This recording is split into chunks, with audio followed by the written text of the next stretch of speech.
안녕하세요. 여러분의 교회에 또 방문할 수 있고 함께 할 수 있어서 감사를 드립니다. 오늘 함께 말씀을 나누고 싶은 주제는 선교의 의미라는 주제로 함께 좀 말씀을 나누고 싶습니다. 여러분의 삶에서 선교는 무엇입니까? 라는 질문을 드리고 싶습니다. 그리고 특별히 제1성서침례교회 가운데 선교는 무엇입니까? 라는 질문을 좀 드리면서 말씀을 좀 나누고자 하는 그런 마음이 있습니다. 특별히 오늘 여러분의 교회에 참석해서 여러분과 함께 말씀을 나누고 또 제 인생에 하나님께서 어떻게 하셨는지를 나눌 수 있는 기회를 주신 목사님과 또 여러분의 교회에 감사를 드립니다. 제 인생에 중요한 어떤 신앙의 두 분이 있다면 한 분은 돌아가신 길금생 목사님이십니다. 제가 1999년에 몽골을 6월 달에 갔는데요. 목사님께서 9월 달에 돌아가셨습니다. 연세가 그때 돌아가실 때 연세가 한 53세 정도였으니까 지금 저보다 젊은 그런 나이였습니다. 주일에 말씀을 전하시고 월요일 날 돌아가셨으니까 평생 주님의 일을 하다가 가신 목사님이셨습니다. 그리고 또 제 인생에 중요한 한 분이 있다면 이종순 사모님이십니다. 우리 이종순 사모님은 윤한익 목사님 밑에서 신앙생활을 하고 또 사모가 되어서 강동교회를 개척하신 그 사모님이신데 그 두 분의 어떤 신앙이 저에게 전수가 되어서 그 믿음으로 몽골 땅에서 사역을 하고 있습니다. 저는 국민학교 5학년 때 강동교회가 저희 집 근처로 이사를 오게 되었습니다. 저희 강동 성서침례교회는 원래 그 암사동에서 길금생 목사님과 이종순 사모님이 개척을 하셨고요. 한 1년 후에 강동구 성내동으로 이사를 왔는데 그때 제가 5학년 때였습니다. 그래서 5학년 때 강동교회를 나가게 되었고요. 6학년 때 제가 어느 날 봄에 선생님께서 저를 찾아오셨습니다. 고등학교 고등학생이었어요, 선생님이. 그런데 그 복음에 대해서 이제 배우고 훈련하시는 그 일들을 갔다 오셨던 것 같아요. 지금 생각해 보면 아마 어린이 전도협회 훈련을 받고 오신 것 같아요. 불광동 교회에서 하는. 그리고는 저에게 이제 평일날인데 찾아와서 복음을 전해 주었습니다. 그래서 그때 예수님을 개인적으로 영접하는 그런 일들이 있었습니다. 그리고 중학교 1학년 때 저는 제 인생을 하나님 앞에 드리겠다고 결정을 하였습니다. 하나님께서 나의 인생에 찾아오셨고 나에게 복음이 되어 주셨고 자신의 생명을 드렸다는 것에 감사해서 제 인생을 하나님 앞에 드리기로 했습니다. 그리고는 제가 무엇을 할지는 아직 결정을 안 했지만 하나님의 영광을 위해 살겠습니다라고 결정을 했습니다. 당시 제 어린 나이에는 정치를 잘해서 이 땅을 바꿀 수 있지 않을까라는 생각을 해보았지만 대학을 들어갔을 때 1987년도였습니다. 참 어려웠던 시기죠. 그 시대에 대학에 들어가서 제가 결정한 것은 정치로 세상을 바꾼다는 건 생각보다 쉽지 않고 그리스도의 복음으로 세상을 변화시킬 수 있지 않을까라는 생각을 주님께 주셔서 선교사로 인생을 살기로 결정을 하였습니다. 그리고 북한 선교를 준비하다가 북한 선교는 생각보다 쉽지 않다는 것을 알게 되고 몽골로 이제 가게 되었습니다. 그래서 1993년 몽골에 만으로 25살에 몽골 땅을 가서 현재 29년 지나서 30년 차 살고 있습니다. 한국 땅에 산 것보다 몽골 땅에 산 시간들이 더 많은 것을 보게 됩니다. 제 인생의 20대와 30대와 40대 또 50대를 하나님의 나라를 위해서 드리고 있습니다. 그렇기 때문에 오늘 여러분에게 함께 이 선교의 의미를 좀 다시 한번 나눠보고 싶은 그런 마음이 있습니다. 제가 제1성서침례교회에 오기 전에 여러분의 교회 홈페이지를 들어가 봤습니다. 1960년도에 여러분의 교회가 시작한 것을 보게 되었습니다. 안시 휘커 선교사님이 여러분의 교회를 시작하였고 초창기에 있었던 여러 목사님들의 성함이 있었습니다. 정상도 목사님, 김석규 목사님, 그 다음에 이제 70년대 윤한익 목사님이 이어한 것을 보게 되었습니다. 이 교회의 시작이 선교사님이 시작했구나라는 것을 알게 되었습니다. 그것을 생각해 보면서 이런 마음이 들었습니다. 선교는 무엇인가? 왜 우리가 선교해야 하는가? 그것은 하나님의 은혜에 감사하기 위해서 우리가 선교하는 것이라고 생각이 되어집니다. 현재 우리는 참으로 어려운 시대에 살고 있다고 사람들은 이야기를 하고 있습니다. 한국의 정치 경제 상황이 어렵고 또 코로나 이후에 많은 것이 힘들다고 이야기를 하고 있습니다. 그렇지만 오늘의 대한민국은 한국 사회에 유례 없는 가장 부강하고 잘 사는 시대를 살고 있다는 것을 우리는 또한 알고 있을 것이라고 생각이 되어집니다. 1960년대 여러분의 교회가 시작되었을 때 한국은 세계에서 가장 가난한 그런 나라였지 않습니까? 그러나 70년의 시간이 지나면서 엄청난 성장과 발전을 경험하였습니다. 경제와 무역, 군사력 모든 면에서 세계 10위 안에 들어가는 그런 나라가 되었습니다. 이것이 하나님의 은혜가 아니면 무엇이겠습니까? 우리 땅이 이 대한민국이 발전할 수 있었던 것을 한번 생각해 보았으면 좋겠습니다. 19세기 말에 이 땅에 복음이 들어왔습니다. 그때 들어왔던 선교사님들이 있죠. 언더우드나 아펜젤러, 아담스, 베우드, 페닉 등 여러 선교사님이 있는 것을 우리가 알고 있습니다. 가난하고 세상 사람들이 알지 못했던 그 조선 땅에 왔던 선교사님들이 있었던 것을 알게 됩니다. 물론 우리 성서 침례교회도 포스타 선교사님 또 휘커 선교사님 이어서 많은 선교사님들이 와서 이 땅에서 사역을 하면서 우리에게 하나님의 복음을 전해 주었던 것을 우리는 잘 기억하고 있습니다. 그렇기 때문에 오늘 우리가 살고 있는 이 땅은 한편 생각해 보면 하나님의 은혜가 아닌가 생각을 해보게 됩니다. 서울의 양원질에 가면 많은 선교사님들의 묘역이 있습니다. 엄청나게 많은 그 무덤들이 있는데 거기에 가면 어린아이들 무덤들도 있고 그렇습니다. 그런데 서울의 양화진뿐만 아니라 부산, 대구, 광주 등 전국 곳곳에 선교사들의 묘역이 있는 것을 보게 됩니다. 그들은 이 땅에 와서 교회를 세우고 학교를 세우고 병원을 세운 것을 우리는 좀 기억해 봤으면 좋겠습니다. 서울에 가면 연희, 지금의 연세대학교죠. 평양의 숭실, 이화, 배화, 배제, 대구의 계명, 대전의 한남, 정신, 그다음에 경신, 전주, 기전, 신흥 등 선교사님들이 이 땅에 와서 세운 초창기에 세운 학교들이 대략 한 270개 이상이 되는 것을 보게 됩니다. 물론 우리의 믿음과 약간 다를 수 있는 분들이라고 생각할 수 있지만 이런 분들이 이 땅에 오셔서 이 땅에 토대를 세웠다는 것입니다.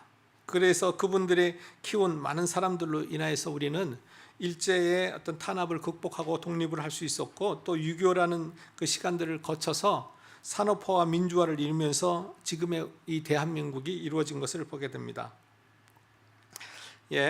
여러분이 아시는 병원들 있죠. 서울의 세브란스 병원, 부산의 일신 기독병원, 대구의 동산병원, 전주의 예수병원, 광주의 기독병원 이런 병원들도 선교사들이 세운 그런 기관들이 되겠습니다. 1907년 평양 대부흥 운동이 있었습니다. 한국 교회들은 민족의 미래를 위해서 이 부흥 운동 이후에 많은 기독교 사립학교들을 세우게 됩니다. 여기에서 많은 민족의 지도자들이 나오는 것을 우리가 기억합니다. 그래서 3.1운동의 주역이나 독립운동의 주역들이 이 많은 기독교 학교에서 나오는 것을 보게 됩니다. 이 기독교 학교를 졸업한 인재들이 한국의 개화와 국가 발전에 크게 기여한 것을 우리는 잘 알고 있습니다. 나라의 독립과 6.25 전쟁을 거치며 오늘 한국의 유산을 많은 하나님의 사람들이 우리에게 물려준 것을 기억하고 있습니다. 기독교 학교를 졸업한 많은 인재들이 산업화와 민주화의 주역이 되었습니다. 이제 한국은 도움을 받는 나라에서 도움을 주는 나라가 되었습니다. 영적으로 또한 선교하는 나라가 되었습니다. 아직도 세계 곳곳을 보게 되면 하루에 1불 20센트, 90센트 미만, 2불 이하로 살아가는 분들이 상당수 있습니다. 세계의 절대 빈곤층이 많이 줄었다고는 하지만 70억 인구 중에 7억 정도, 10분의 1 정도는 아직 절대 빈곤층 가운데 살아가고 있는 것을 보게 됩니다. 오늘 사실 우리들이 먹는 커피 한 잔 별로 부담 없이 먹는 그 돈이지만 그 돈이면 두 사람이 하루를 생활할 수 있는 그런 나라도 있다는 것을 우리는 좀 생각을 했으면 좋겠습니다. 북한 동포들을 한번 생각해 보십시오. 그들이 당하고 있는 고난들을 한번 생각해 보시길 바라겠습니다. 그러나 오늘 우리는 이 남한 땅에서 자유를 누리고 있습니다. 누군가가 이 자유를 위해서 자신의 삶을 헌신했고 살았기 때문에 그렇습니다. 6.25 전쟁 때 이 땅에 왔던 많은 외국의 군인들도 있고요, 이 땅에 복음을 전해 주었던 많은 하나님의 사람들이 있었다는 것을 우리는 생각을 했으면 좋겠습니다. 2009년 한국은 OECD 개발 원조 회의에서 회원이 되어 원조를 주는 국가에서 원조를 받는 국가에서 원조를 주는 국가가 된 것을 보게 됩니다.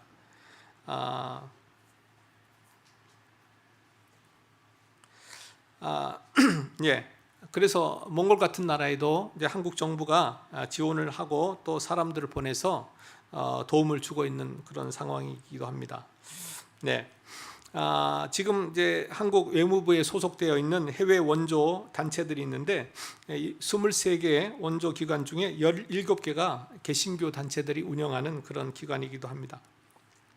자, 이런 것들을 생각해 보면 이 땅이 받은 은혜가 얼마나 큰지 생각해 볼 수 있고, 또 우리는 우리 교회가, 여러분의 교회가 휘커 선교사님을 통해서 시작되었다는 그것 하나만이라도 생각해 볼 때 오늘 우리에게 복음을 전해준 그 어떤 분들로 인해서 우리가 살고 있다는 것을 생각해 볼 때 참 감사합니다. 그렇기 때문에 오늘 우리는 선교를 해야 되는 것이 아닌가 생각을 해보게 됩니다. 저는 개인적으로 강동교회에 있을 때 라스타 선교사님이 자주 오셨습니다. 라스타 선교사님 자주 오셔서 또 사모님하고 자주 오셔서 성서침례 신학교회 학장님을 하실 때 저에게 오셔서 자주 복음을 전해 주시기도 하였습니다. 담임 목사님이었던 길금색 목사님이 통역을 하여서 하나님 말씀을 들었던 그런 기억들이 어렸을 때 저였지만 항상 기억을 갖고 있었습니다. 아마 그런 어떤 기억들, 또 그런 것을 보았기 때문에 저도 선교사로 헌신하고 나가지 않았나 생각을 해보게 됩니다. 여러분의 교회에 좀 묻고 싶습니다. 여러분의 교회가 생겨난 이후에 얼마나 많은 선교사들을 외국에 보내셨습니까? 한번 생각해 보십시오. 여러분의 교회에서 파송한 선교사가 있습니까?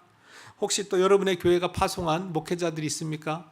다른 지방과 지역으로 그 하나님의 복음의 은혜를 알았다면 우리가 거기에 반응해서 우리 교회만 잘 모이고 우리 교회만 신앙생활을 하는 것이 아니라 이 땅에 복음이 필요한 곳이 얼마나 많이 있습니까? 아마 북한 땅에서도 복음을 기다리는 성도들이 사람들이 있을 것이고요, 몽골이나 세계 곳곳에서 복음을 필요로 하는 많은 잃어버려져 있는 사람들이 있습니다. 그들을 향해서 우리는 그동안 무엇을 했는지 한번 돌이켜 봤으면 좋겠습니다. 각자 개인의 삶에서도 마찬가지인 것 같습니다. 우리가 이 땅에서 경험한 가장 위대한 일들이 있다면 그것은 예수 그리스도를 만난 일이라고 생각이 되어집니다. 예수 그리스도의 그분의 어떤 희생과 죽음으로 말미암아 우리가 구원받은 것이 아닌가 생각을 해보게 됩니다. 로마서 5장 8절 말씀 우리가 알고 있습니다. 우리가 아직 죄인 되었을 때 그리스도께서 우리를 위해 죽으심으로 하나님께서 우리를 향한 자신의 사랑을 당당히 제시하셨다고 성경은 우리에게 말씀해 주고 있습니다. 우리가 죄인 되어서 지옥에 갈 수밖에 없는 그런 상황 가운데 저희들은 살지 않았습니까? 우리에게는 전혀 희망이 없는 그런 존재들이었지만 예수 그리스도를 만난 순간 우리는 인생의 답을 얻고 희망을 얻을 수 있었습니다. 그분은 우리에게 아무런 요구를 하지 않고 자신의 생명을 내어주셨습니다. 그렇다면 그 사랑에 받은 우리로서 우리는 그 사랑에 합당한 반응을 해야 되지 않겠습니까? 그것은 감사입니다. 감사. 하나님이 하신 일들에 대해서 우리가 할 수 있는 것은 다른 것이 없습니다. 감사합니다. 감사. 하나님 감사합니다. 하나님께서 하셨습니다. 예수님께서 하셨습니다. 라는 것입니다. 그 감사의 표현은 우리가 어떻게 할 수 있냐면 그것은 우리가 선교라는 것을 통해서 할 수 있다고 생각이 되어집니다. 우리 이웃 지역에 복음을 전하는 것을 통해서도 가능하고, 또 우리가 갈 수 없는 지역에 목회자들 보내는 것도 가능할 것 같고요, 또 우리와 민족과 종족, 언어가 다른 그곳에 선교사를 보내서 하는 일이라고 생각이 되어집니다. 우리 교회가 60년이 되었다는 것은 어떻게 보면 하나님의 큰 은혜고, 교회가 많은 시간이 지났다는 것은 축복이기도 합니다. 그렇지만 그 많은 시간 동안 우리가 선교하지 않았다면, 한 명의 선교사도 보내지 않았다면 그것은 어떻게 보면 우리는 우리의 책무를 잘 이행하지 못한 일이 아닌가 생각이 되어집니다.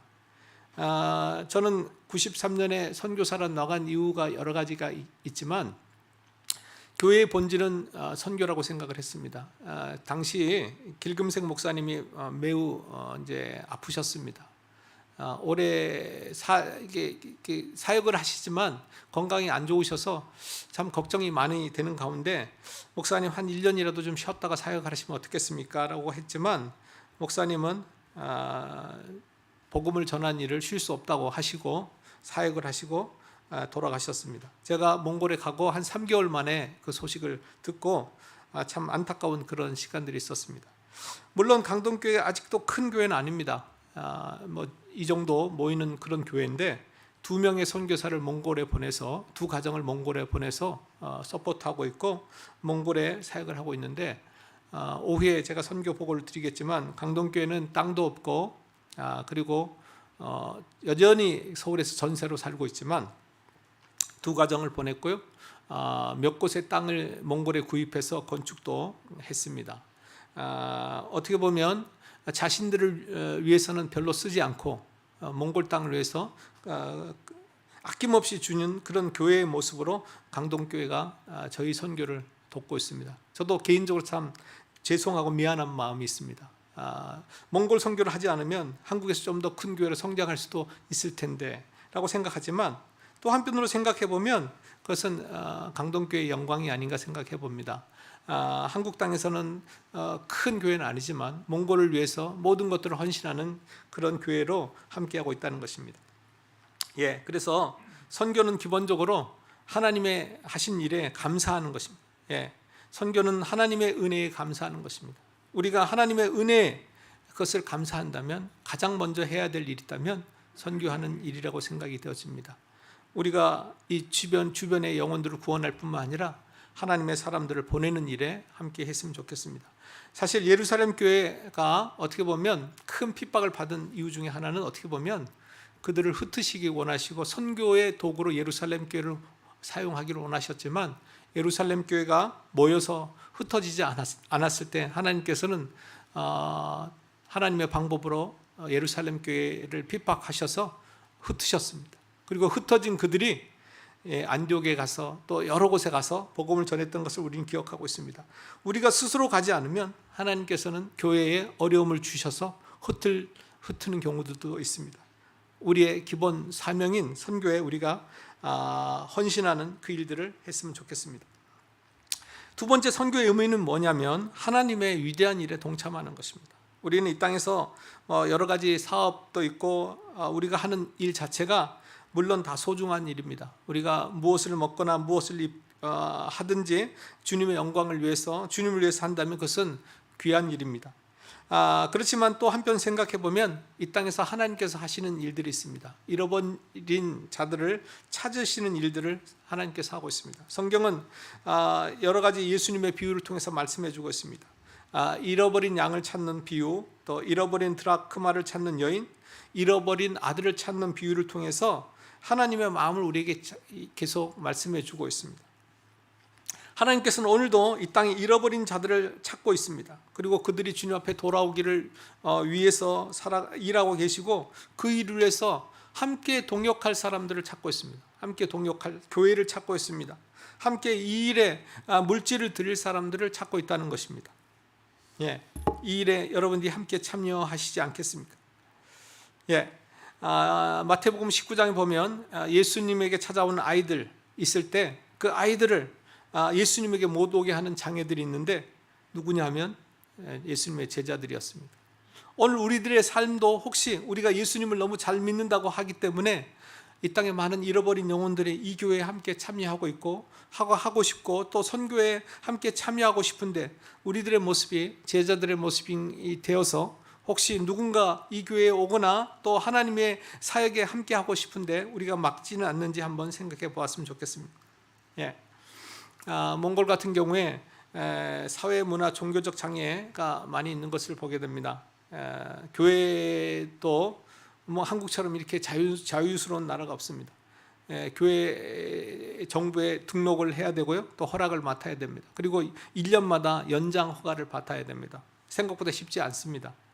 그런데 우리나라는 초대 대통령이었던 이승만 대통령께서 종교 문제는 정부가 관여할 일이 아니다라고 해서 우리에게 종교적 자유를 어떻게 보면 할 수 있는 그런 어떤 기초를 놓아주셔서 이 땅에는 우리가 기독교인들이 자유스럽게 모일 수 있고 자유스럽게 예배할 수 있는 그런 어떤 것이 된 것이 얼마나 감사한지 모르겠습니다.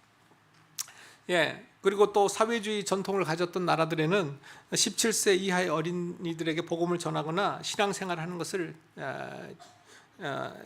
제한을 하고 있습니다. 그래서 교회에 오는 아이들은 부모로부터 다 동의서를 받게 되어 있고요. 여러 가지 좀 어려움이 있습니다. 예. 마태복음 28장 우리가 잘 아는 말씀, 모든 민족, 모든 족속으로 제자를 삼으라고 이야기하고 있고 또 그것이 우리의 사명인 것을 말해주고 있습니다.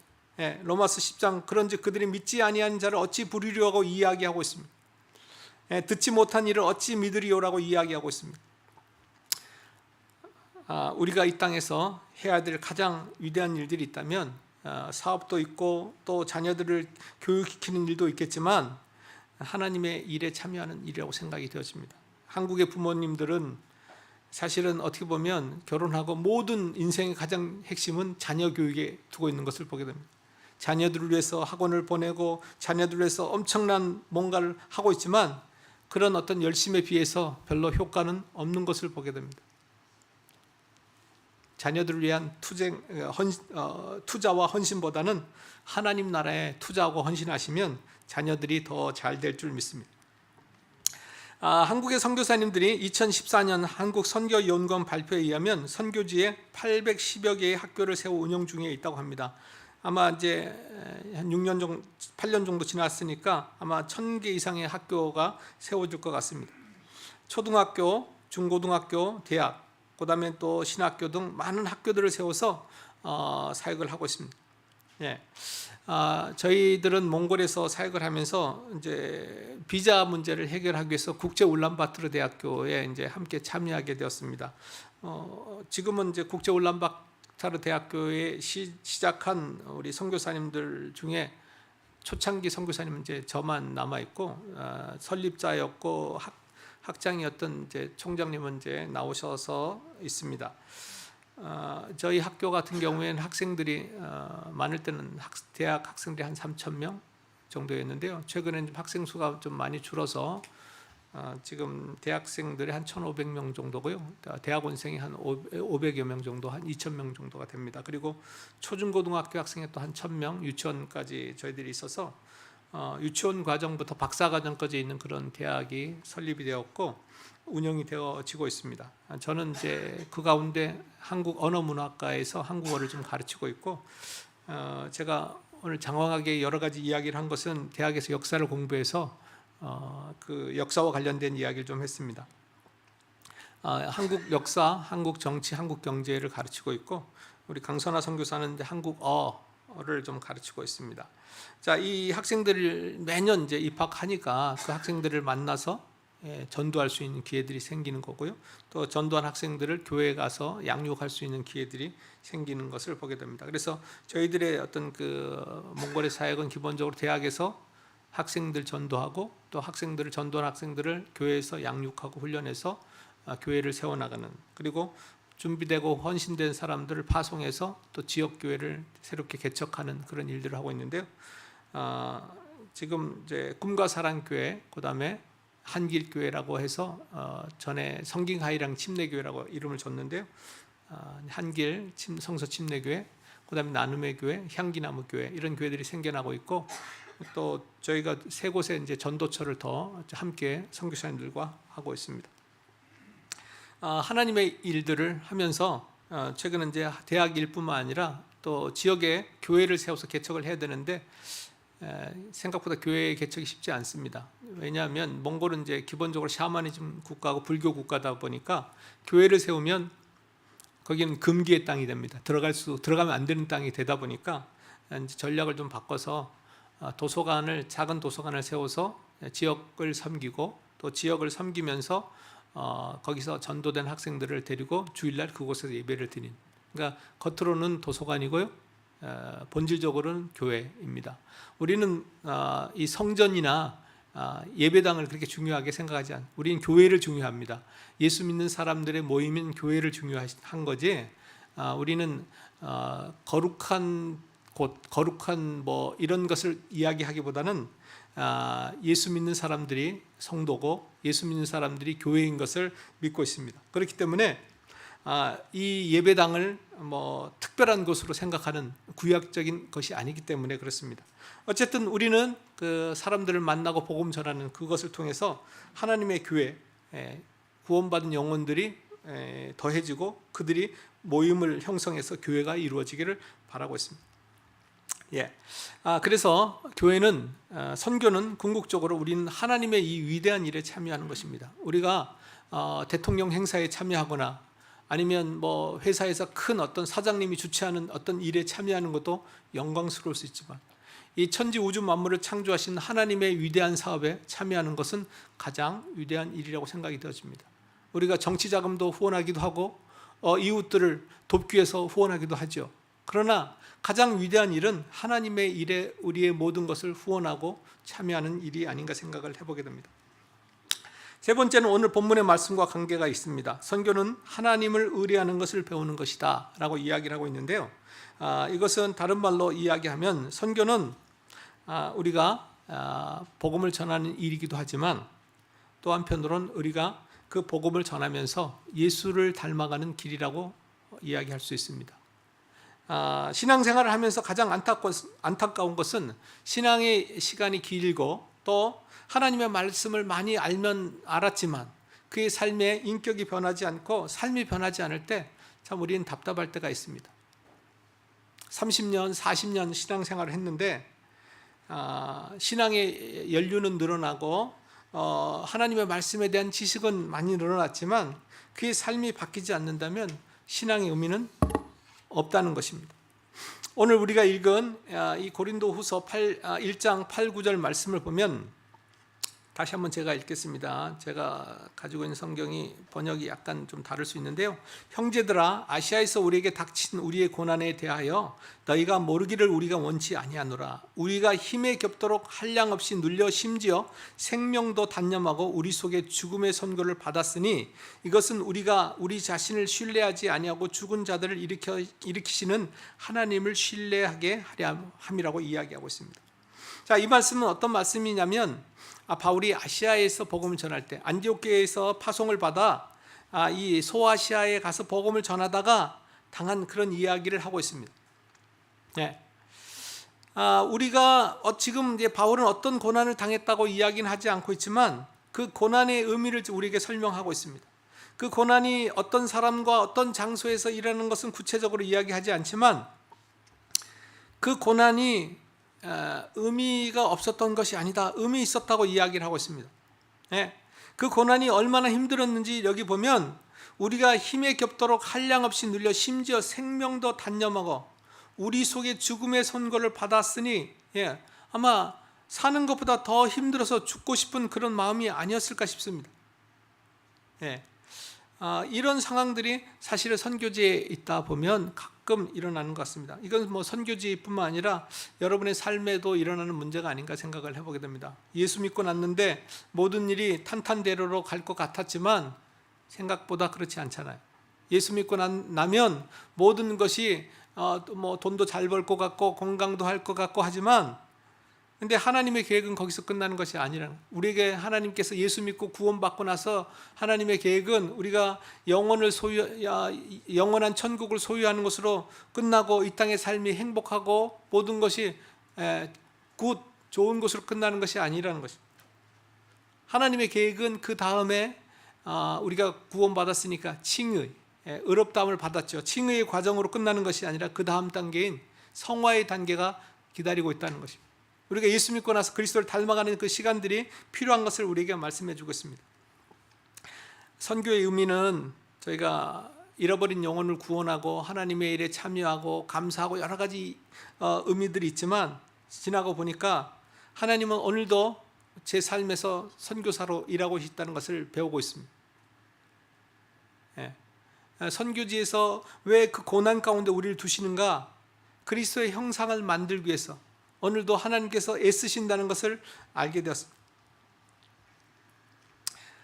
제가 하나 말씀드리면 이제 몽골에 이제 중고등학교 제가 이제 94년에 이제 한몽 사전을 만들어서 이제 한국어를 배운 학생들에게 도움을 주려고 만들었습니다. 그리고 이제 97년에 몽환 소사전도 만들고 또 2000년도에 그 이제 몽환 사전을 한몽 사전을 업그레이드해서 좀 두꺼운 사전을 만들었습니다. 그리고 최근까지 이제 작업을 해서 금년도 작년도에 그 사전을 업그레이드해서 또 네이버와 또 재계약을 하고 뭐 이런 일들이 있었는데요.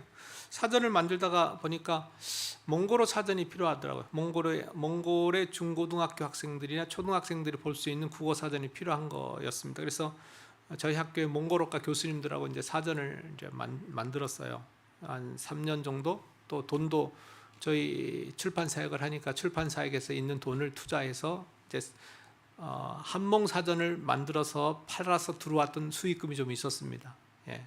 그 돈을 가지고 이제 투자를 해서 몽골어 사전을 만들었죠. 그러니까 우리로 말하면 국어 사전입니다. 그래서 그걸 만들어서 사전을 이제 인쇄를 해서 이제 팔기를 시작을 했죠. 그랬던데 어느 날 갑자기 신문에 막 이상한 그 내용이 나온 거죠. 인터넷에 무슨 내용이냐면 울란바토르 대학교 여병무 교수가 이 사전을 팔아서 수백억의 그 이익을 냈다. 그리고 또 지금 그 교육부의 국장하고 해서 이런 어떤 그 사전을 사람들에게 강매하려고 한다. 뭐 이런 터무니없는 들어보지도 못한 그런 내용의 어떤 그 인터넷에 공격성 내용이 나오고, 그리고 국제 울란바토르 대학교가 기독교 학교인데 예수쟁이들이 지금 그 몽골을 다 복음화 뭐 이렇게 교회 기독교인들을 만들려고 이런 일을 하고 있다. 뭐 이런 것으로 어떤 그 저희 학교와 이제 저 개인적인 어떤 인신 공격을 하게 된 겁니다. 왜 이런 일이 생겼을까요? 한번 생각을 해봤습니다. 오늘 이 바울의 일과도 다르지 않을 거라고 생각해 봅니다. 그 상황을 겪으면서 제가 느낀 것은 하나님께서 오늘도 나를 겸손하게 하시기 위해서 이런 일들을 하셨다는 것을 생각해 보게 되었습니다. 어떤 편에서 제가 대학에서 있으면서 교무처장, 학생처장, 뭐 또 대외협력처장, 기획처장 모든 일들을 하고 또 학교의 어떤 핵심 역할들을 하면서 어떤 게 어떻게 보면 또 선교사로서도 많은 몽골 선교하면 사람들이 제 이름을 얘기할 정도로 많은 그런 것들이 되어지는 상황 속에서 하나님이 내가 얼마나 교만했으면 이런 상황들을 줬을까라는 생각을 이제 하게 되었습니다. 사실 그런 상황이 되면 잠도 오지 않고 참 그 뭐라 그래, 내가 무슨 개인적인 이익을 위해서 돈을 벌기 위해서 만든 것도 아니고 중고등학교 학생들이 몽골어를 잘 배우고 잘 쓰도록 하기 위해서 진짜 나는 가장 좋은 선생님들과 함께 가장 좋은 선생님들에게 제가 할 수 있는 그런 어떤 비용들을 제공하면서 만들어서 그것도 컬러풀하게 사전을 만들어서 제공을 했는데 내가 한 거라고는 몽골 사람들을 섬긴 것밖에 없는데 나에게 돌아오는 이 반대적인 이런 공격들을 받았을 때 오늘 이 바울의 그 어떤 고백이 저의 고백이 아닌가, 심지어 생명도 단념하고 우리 속에 죽음의 선고를 받았으니 하는 이 바울의 어떤 고백이 저의 삶에도 있었지 않았나 생각을 해보게 됩니다. 그런데 지나고 보니까 그런 어떤 시간들이 하나님께서 하시는 일들이 우연한 어떤 일들이 아니고 제가 젊은 날에 가서 어떻게 보면 고참 선교사가 됐잖아요. 지금 이제 29년 차긴 한데 저보다 연세가 많으신 선교사님들도 많고 또 그런 이제 선교사님들이 많습니다. 제가 이제 50대 중반인데 20대 중반에 갔으니까 지금까지 저보다 선교사님 연배가 많은 선교사님들이 계속 들어오고 있고 또 많습니다. 선교의 연수로는 아주 오래됐지만 삶의 연수는 또 그렇게 제가 많지 않다 보니까 이런저런 어떤 그 마음의 고생들이 있었는데 이런 일들을 겪으면서 느끼는 것은 하나님께서 선교하는 것도 중요하지만 하나님은 여전히 저의 삶 속에 관여하시고 내가 그리스도를 닮아가고 겸손한 삶으로 살기를 원하신다는 것을 다시 한번 발견하는 그런 시간들이 아니었나 생각을 해보게 됩니다. 고린도후서 12장 7절에 바울은 계속해서 이 이야기를 하고 있죠. 계시들이 넘침으로 말미암아 내가 분량 이상으로 높아지지 않게 하시려고 주께서 내게 육체 안에 가시고 사탄의 사자를 주사 나를 치게 하셨으니 이것은 내가 분량 이상으로 높아지지 않게 하심이라고 또 말씀하고 있습니다. 바울은 아시아에서 선교하면서 당한 일에 대해서 환난을 당했다고 이야기를 하고 있습니다. 힘에 지나도록 심한 고생을 받아 살 소망이 끊어졌다고도 말하고 있습니다. 마음의 사형 선고를 받을 정도로 힘들었다고 말하고 있습니다. 그러면서 바울은 그가 당한 고난의 목적을 자신을 신뢰하지 않게 하기 위함이라고 이야기하고 있습니다. 복음이 무엇이냐면 복음은 내가 무엇을 했냐가 아니지 않습니까? 예수님이 하나님이 무엇을 했냐가 입니다. 그의 복음의 주어는 하나님이고 예수 그리스도입니다. 그런데 우리는 그 복음의 자리에 자꾸 우리 자신을 갖다 할 때가 있습니다. 이 교회에 주어가 있다면 하나님이 이 교회에서 하셨다고 이야기를 해야 되지 않겠습니까? 그런데 어떤 누군가가 하나님이 아니고 제가라고 누군가 들어온다면 내가 이 교회에서 얼마나 오래 수고했는데 내가 얼마나 했는데 이것이 어떻게 보면 우리의 의의가 아닌가 생각해 보면 바울이 자기 의에 빠지지 않고 자기 의의 함정에 빠지지 않게 하려고 하나님은 고난을 주셨습니다. 우리가 하는 일은 감사함으로 당연히 해야 될 일이 아닌가 생각을 해보게 됩니다. 근데 그 감사가 아니고 우리는 아내나 남편으로서도 그렇잖아요. 그거 당연히 해야 될 일 아닙니까? 그런데 우리는 항상 이렇게 얘기하죠. 그걸 인정받기로 하고 그것이 내가 이렇게 해줬는데 내가 이렇게 했는데라고 이야기할 때가 있어요. 신앙생활도 우리는 계속해서 평생 우리가 할 일이 말할 수 있는 것은 내가 무엇을 했다가 아니고 하나님이 주어가 돼서 하나님이 이것을 하셨습니다. 하나님이 하셨습니다 라고 이야기할 수 있어야 되는데 그렇지 못하다는 것입니다. 실제 우리의 삶에서는 자꾸 내 이름이 나오고 내가 뭔가를 했다고 자꾸 이야기하는 것입니다. 지나고 보니까 하나님이 왜 저에게 고난을 주셨냐? 제가 주어로 너무 많이 나온 것 같아요. 사전도 만들었고 교회도 세웠고 뭐도 했고 뭐도 했는데 주님이 하셨는데 그 주님의 이름은 어디 가고 자꾸 제가 뭔가를 했다고 자꾸 얘기할 때 오늘 바울은 그것을 알게 되어서 바울이 자기 의에 빠지지 않고 자기 의의 함정에 빠지지 않게 하려고 하나님은 그 고난을 주었다고 이야기를 하고 있습니다. 고난은 사건입니다. 우리가 이 사건 지나가면 사실은 제 기억도 안 나는 그런 사건일 수도 있죠. 그리고 우리가 삶에서 만나는 여러 가지 어떤 그 사건들이 있죠. 고난들이 있습니다. 그 고난과 사건에는 어떤 사람도 있고 또 어떤 특별한 한 사건이 있겠죠. 제가 말한 그 사전과 관련된 사건이죠. 그리고 거기에 관련된 사람들이 있습니다. 제가 알기로는 저를 인터넷에서 비방했던 곳은 몽골에서 가장 큰 출판회사에서 자기네들이 사전이 팔리지 않을까봐 했던 것입니다. 그런데 사실은 지나고 보니까 그분들이 하나님의 도구로 사용된 거죠. 제가 겸손해지라고. 우리가 어떤 이런 사건들을 당하게 되면 원망도 하게 되고 또 섭섭하게도 되고 마음에 이제 쓴뿌리가 생기기도 합니다. 오늘 교회 안에서도 신앙생활을 하다 보면 사실 이런 경우가 많이 있습니다. 내가 이렇게 열심히 했는데 목사님이 알아주지 않네. 내가 열심히 했는데 집사님들이 나 인정해 주지 않네. 이런 일들이 많이 있습니다.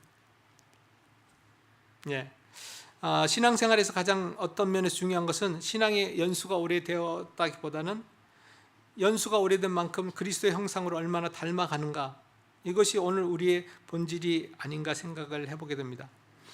바울은 예수 믿기 전에 자기 위에 빠졌던 사람이었기 때문에 그는 예수 믿기 전에 참 위대한 사람이 아니었습니까? 가말리엘 가문에 있었고 또 어떻게 보면 최고의 공부를 했던 그런 사람이었습니다. 그러기에 하나님께서는 그를 자기 위에 빠져서 내가 무엇을 했다고 이야기한 것을 예방하기 위해서 계속해서 그에게 고난을 주신 것을 보게 되고, 또 고린도후서 12장에 보면 바울에게 주었던 가시 이야기를 바울은 하고 있습니다.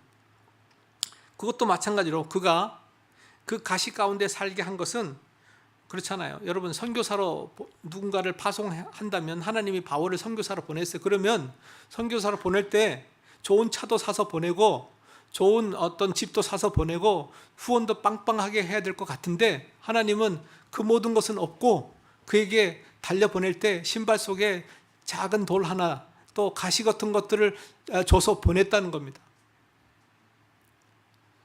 선교할 때 돈이 많거나 이런 것보다 어떻게 보면 그가 그리스도 예수와 함께 죽는 삶을 살기를 원했던 것 같습니다.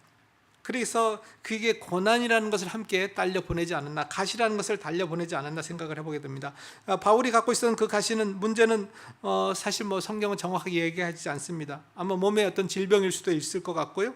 예. 왜 하나님께서는 선교사 바울에게 건강한 몸을 주시지 않고 그 가운데 살게 하셨을까요? 사건은 지나가지만 그 가시는 지나가지 않고 계속 간직하고 살아가야 되는 것입니다. 제가 사전 얘기했지만 사전 이야기는 이제는 자유롭게 이야기할 수 있을 만큼 제가 마음에서 많이 좀 회복이 됐습니다. 그런데 그때 당시는요, 이걸 얘기할 수도 없을 정도로 많이 힘들었던 그 사건입니다. 하나님, 어떻게 내가 이렇게 내 모든 것을 들여서 이렇게 했는데 이럴 수 있습니까? 그런 어떤 섭섭한 마음도 있었지만, 지나가 보니까 하나님이 했다고 그러면 그런 문제가 없었을 텐데 내가 했다고 하니까 하나님께서 가만두지 않았던 것 같습니다. 가시는 계속 가는 거죠. 가시는 계속 가는 겁니다. 가시는 계속 간직하게 될 아마 특별한 이유가 있는 것 같은데, 제 인생에도 어려움들이 있을 것이라고 생각이 되어집니다. 그러나 사랑하는, 사실은 여러 가지 우리 관계 속에서 어려움을 갖고 있지만 포기하거나 버릴 수 없는 그런 사람들이 있습니다. 나를 보낸 파송교회도 그렇고요, 가족들도 그렇고, 또 그것이 가시라고 생각하지 않지만 한편으로 생각하면 복일 수도 있습니다. 그리고 또 어떤 건강의 문제가 있을 수도 있고요, 여러 가지가 우리 인생에서 생각지 않은, 내가 참을 이것을 함께 하고 싶지 않지만 함께 가져가야 될 어떤 그런 것들이 있다는 것입니다. 그때 우리는 그것을 수용하고 받아들이면서 함께 사는 법을 배워야 되지 않겠나 싶습니다. 하나님께서 나에게 왜 이 어려움을 주셨냐 하면, 그것을 통해서 내가 그리스도를 닮아가고 예수를 알아가고 하나님을 알아가기 위해서 주셨다고 생각하면 되지 않겠나 생각을 해보게 됩니다. 오늘 사는 여러분 가운데서도 여러분 가운데 많은 어려움과 힘든 것이 있다면 그것을 꼭 부정적으로 보시기보다는 이것은 하나님의 선물이구나, 하나님께서 이것을 통해서 내가 겸손하고 그리스도를 닮아가기 위해서 주신 하나님의 은혜라는 것을 한번 생각해 보면 좋지 않겠나 생각을 해보게 됩니다. 하나님은 바울과 같은 사람에게도 가시를 주었습니다. 고난을 주었습니다. 오늘 우리의 삶 가운데서도 하나님은 예수 믿고 구원받은 우리에게 이 가시와 이 사건이라는 어떤 어려움들, 고난을 계속 허락하고 있습니다. 왜냐하면 그것을 통해서 우리가 예수를 닮아가기 원하기 때문에 그렇습니다. 그리스도를 본받는 자로 살아가기를 원하고 있기 때문에 그런 것 같습니다. 지난 29년의 시간이 힘들었다고 하지만 그 29년 동안 하나님께서 저를 좋은 선교사 만들기 위해서 많이 고생하셨겠다는 생각을 해보게 됩니다. 내가 무언가를 29년 동안 이룬 것 같지만 지나고 보면 하나님께서는 그 일어났던 많은 일들을 통해서 저를 좀 더 좋은 그리스도를 닮아가는 좋은 형제로, 또 하나님의 자녀로 세워가기 위해서 일한 것을 보게 됩니다. 선교와 신앙생활은 본질적으로 다르지 않은 것 같습니다. 선교와 신앙생활은 본질적으로 다르지 않습니다. 우리가 하나님 없이 살았던 사람들이 하나님을 만나고 하나님을 의뢰하며 살아가는 것을 배우는 것이 아닌가 생각을 해보게 됩니다. 믿음으로 살아가는 것, 그것을 배우는 것이 아닌가 생각을 해보게 됩니다. 처음으로 돌아가겠습니다. 선교는 하나님의 주신 은혜에 감사하는 것입니다. 여러분은 어떤 은혜를 받으셨습니까? 구원이라는 놀라운 은혜를 받았습니다. 그 은혜에 감사하시다면 여러분이 선교에 참여하시길 바라겠습니다. 뿐만 아니라 여러분의 교회가 지난 60년 동안 제가 알기로는 이 부산에 세워진 많은 교회들 중에 가장 중심적인 교회였다고 생각이 되어지고 가장 위대한 교회 중에 하나였다고 생각이 되어집니다. 그렇다면 스스로에게 물어봐야 될 것입니다. 우리는 얼마나 많은 선교사를 보냈고 얼마나 많은 목회자들을 배출해서 이 대한민국과 세계를 섬겼는지, 그것이 여러분의 교회에 큰 어떤 주님의 나라에 갔을 때 하나님이 여러분의 교회를 평가하는 큰 척도가 아닌가 생각을 해보게 됩니다. 하나님의 선교는 하나님의 은혜에 감사한 어떤 반응입니다. 그리고 선교는 이 세상에서 우리가 할 수 있는 하나님의 하시는 가장 위대한 일에 동참하는 일인 것입니다. 그리고 선교를 함으로 우리가 받는 은혜는 그리스도를 닮아간다는 것입니다. 그리스도를 닮아간다는 것입니다. 저는 몽골의 아이들을 향해서 꿈을 꾸고 있습니다. 몽골의 아이들을 작은 도서관에 와서 예수님을 만나고 성경책을 읽고 그들이 변화되어서 또 세계 곳곳에 선교사로 나가는 그런 꿈들을 꾸고 있습니다. 여러분들이 오후에 또 오시면 몽골 사역들을 좀 이렇게 함께 자세하게 나눠서 함께 하기로 합니다. 100년 전에 또 60년 전에 이 땅에 복음을 들고 왔던 휘커 선교사님과 또 많은 선교사님들, 그분들이 이 땅에 와서 주신 은혜 가운데 이 대한민국이 이렇게 오늘 살고 있다는 것을 생각해 보면서 우리가 힘들다고 이야기하지만 5,000년 대한민국 역사 중에 가장 풍요한 시대, 가장 넉넉한 시대에 살고 있습니다. 그런데 아이러니하게 가장 불평과 불만이 많은 시대에 살고 있다는 것을 우리는 기억을 했으면 좋겠습니다.